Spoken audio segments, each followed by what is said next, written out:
পশু কোরবানির পর চট্টগ্রাম নগরীতে কোরবানির বর্জ্য অপসারণে নেমেছেন সিটি কর্পোরেশনের 4,200 কর্মী।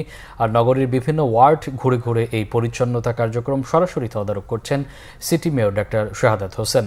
সকালে ঈদুল আজহার নামাজ আদায়ের পরপরই নগরীর পাড়া মহল্লায় সড়কে পশু কোরবানি শুরু হয়। পশু কোরবানির পরপরই dump truck, compactor, pay loader সহ 369টি গাড়ি নিয়ে এসব পরিচ্ছন্নতা কর্মী পাড়া মহল্লায় ঘুরে ঘুরে বর্জ্য সংগ্রহ করছেন।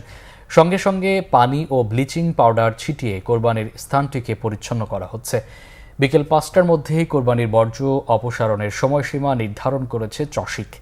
বর্জ্য অপসারণ সংক্রান্ত যে কোনো বিষয়ে তাৎক্ষণিক যোগাযোগের জন্য নগরীর দামপাড়া অফিসে একটি নিয়ন্ত্রণ কক্ষ খোলা হয়েছে। সেখানে 2টি হটলাইন নম্বরে যোগাযোগ করলে তাৎক্ষণিক ব্যবস্থা নেওয়া হবে বলেও জানানো হয়েছে।